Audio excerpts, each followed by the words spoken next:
This is Hebden problem number 103. A 1.021 gram sample of a weak monoprotic base is dissolved in 100 milliliters of water. We titrate three separate 25 milliliter samples of the base with 0.0523 molar HCl. In trial number 1, it takes 17.98 milliliters of HCl to reach the endpoint.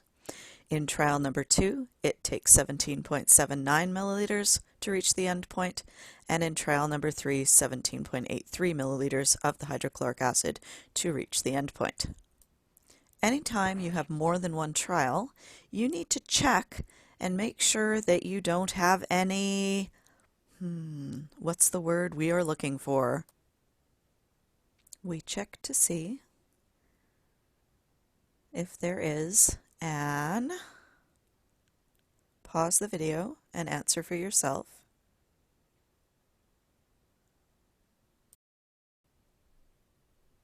Outlier. Can you see if there is an outlier? Are any of those three? The first one, yes, indeed. Okay, it's relatively far from the other ones. These are only, oh my God, that's loud. These are only 0.05 milliliters apart. Okay, but that other one is like more than 0.1 milliliters apart. Actually, that's only 0.04. Huh. There we go. Okay, so when we do our calculations, we are going to ignore this data point. What would we do with the other two values?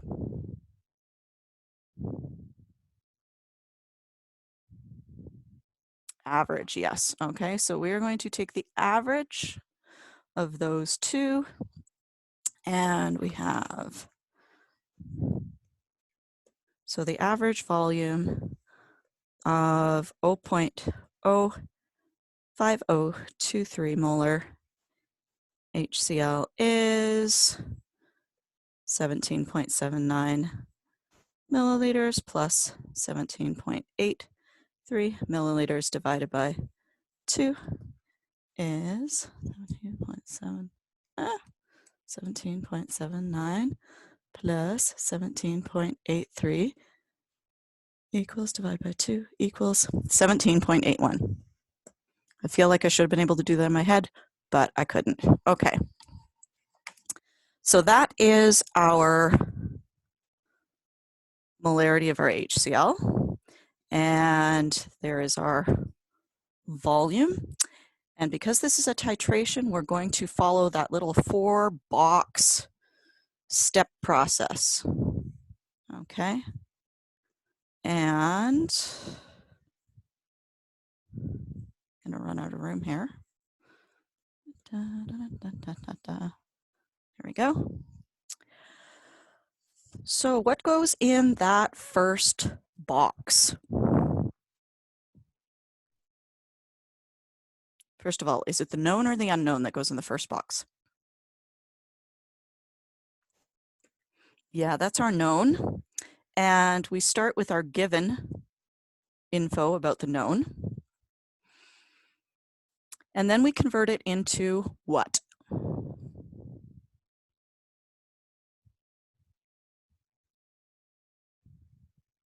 Stoic thingy bobs, moles, moles, moles, moles. Yes, okay. So this step, you're always going to convert to moles. Okay. Let's put a big star beside that because step 1, you're always converting into moles, and that's going to be moles of your known. I don't know why I wrote moles at the bottom, but that's okay. Okay. In the second step, we're always going to be converting into what? We have moles of the known. Now we're going to convert into moles of the unknown. Yes. Okay. So again, this is always going to be moles. Star, highlight. Okay. And that will be our unknown. And then finally, we're still working with the unknown. And I usually just put We don't know how to spell unknown. We're just going to put whatever here, because that's going to depend on what's asked for in the question. Okay? So 1, 2, 3 steps for any titration problem. So this is our 3-step titration problem method.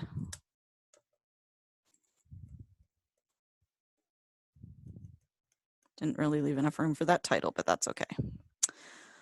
Okay, what do we always use for step number 2? To go from moles of the known to moles of the unknown.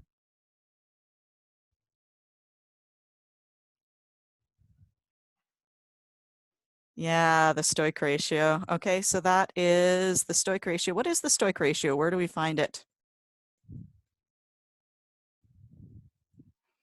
From the equation. Yeah, it's the from coefficients of the balanced equation.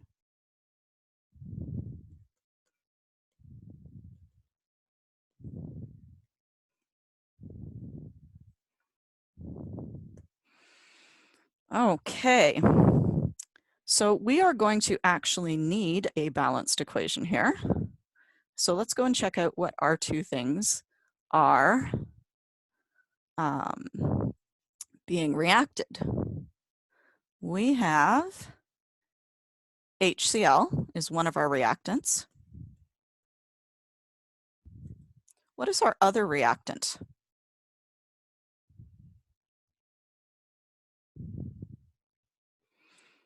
It's an unknown, yeah. That's called that monoprotic base, and I'm not sure I agree with that terminology, but that's okay. A monoprotic base would be one that contains one OH minus ion, or one that produces one OH minus.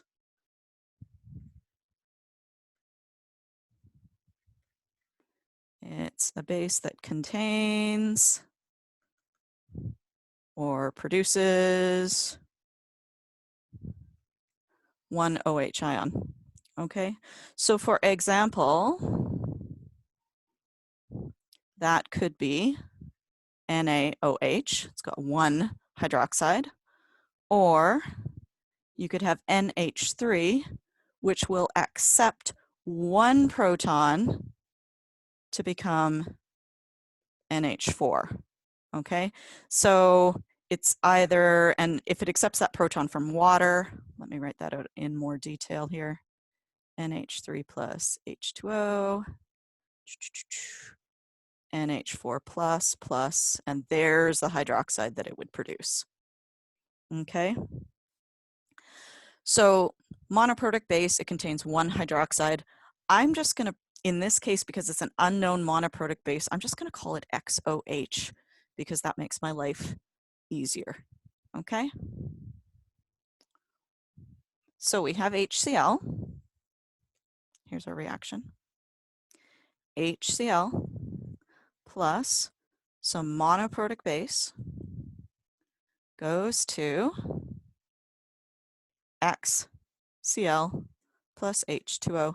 And the key thing here, you don't even need to know what the products are really. You just need to know that if you have one hydrogen in your HCl, and if you have a monoprotic base, the ratio between the acid and the base is going to be 1:1. So this stoich ratio here for step 2 is going to be a 1:1 ratio. Okay, so let us take our little box step here, okay, and we will actually figure out who is our known and what are we given about it. In this question, who is the known quantity? Who is the known species? The HCl, yeah, okay. And so we know from our calculation that we have 0.05023 molar HCl, and we have the average volume of 17.81 milliliters. Okay, so our known is 0.05023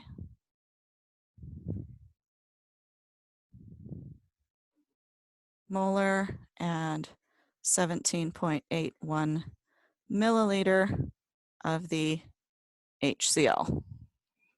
From there, we're going to convert it into, step 1 is going to convert it into moles of the known, so that's going to be to moles of HCl.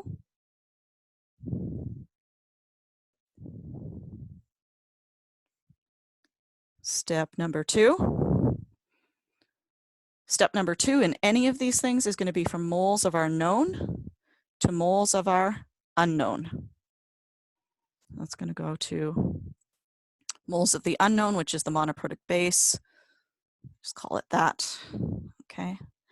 And then finally, step number 3, what are we being asked for in this question?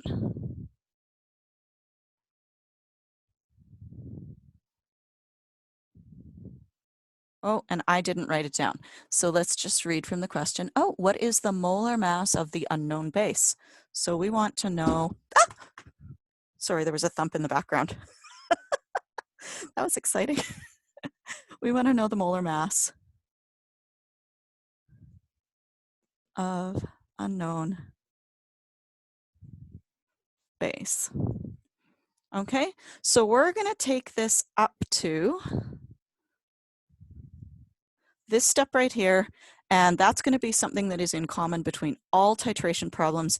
And then finally, this last bit here, that's going to be the part where, you know, I should have done a video lesson on it for you. Okay. All right.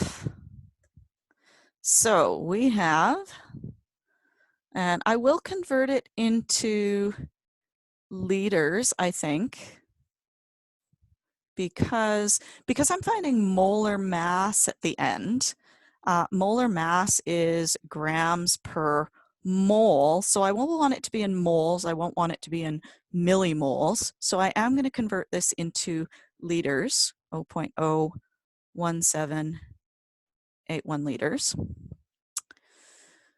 So we have 0.01781 liters times 0.05023 moles of HCl per liter.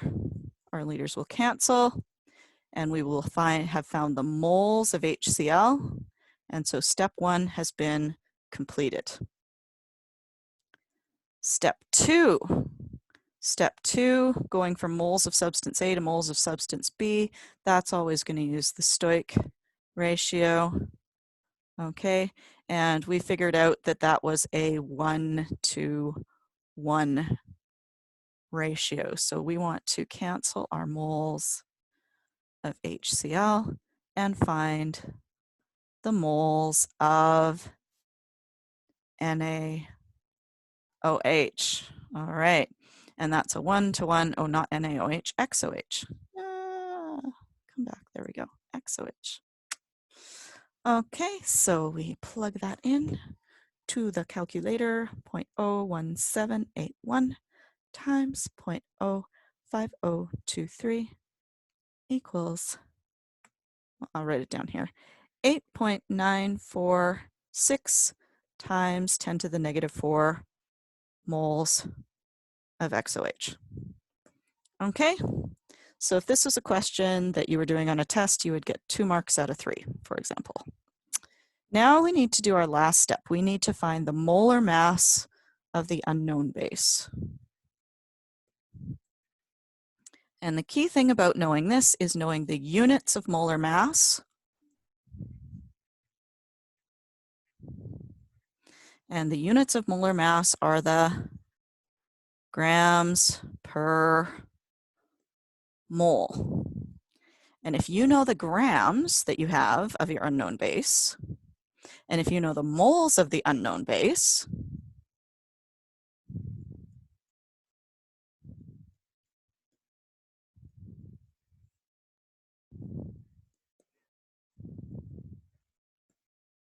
you can divide the two and you will get the molar mass. Okay? So, do we know the grams of the unknown base? Yes, yes, we do. It was given to us at the beginning of the question. It was 1.021 grams of the unknown base. Do we know the moles of the unknown base? Yes, we do. We just calculated it right here. So that is 8.946 times 10 to the negative 4 moles of XOH. And then all you do is you divide. So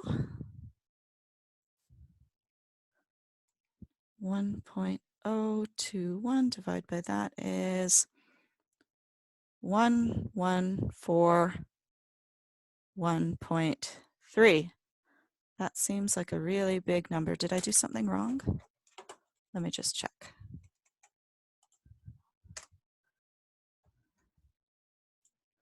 Okay. Update. Where are you? PDF. Hebden titration. Number 103. Okay. Huh. Oh, did I do something wrong? Oh my God, I did. Okay, hang on. I know exactly why I went wrong. Anyone else know why I went wrong?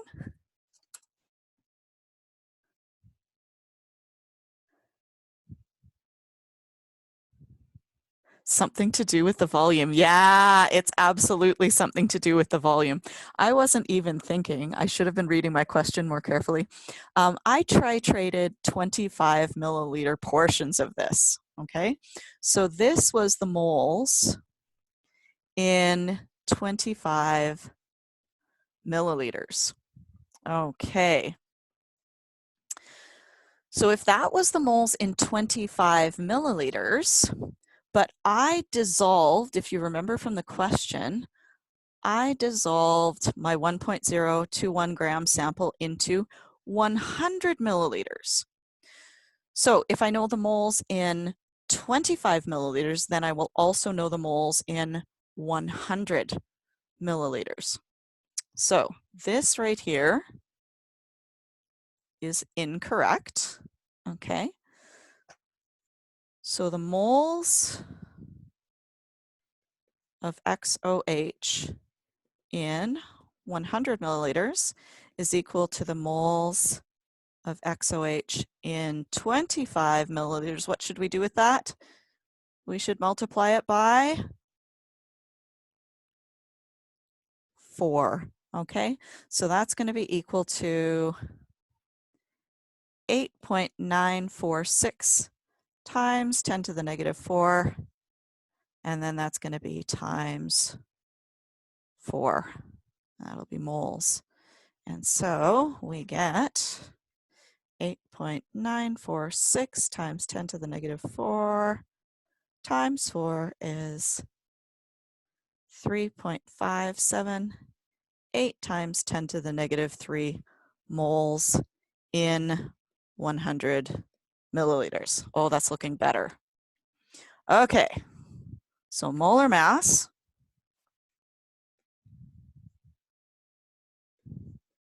is the grams of XOH, whoops, per the moles of XOH. Why can't I write that? There we go. OH. And so that we dissolved 1.021 grams, and that was in our 100 milliliters. And that was 3.578 times 10 to the negative 3 moles, and that was also in 100 milliliters. Okay, and we get 1.021 divided by 3.578. E3 negative is, that looks better, 285.4. And our unit is grams per mole. Grams per mole. Is good? Alrighty. So just watch out with your volumes there. Obviously, it's easy to make a mistake. If you would like another practice that's very similar to that one, you could try, now that you know how to do it, you could try number 105. Okay,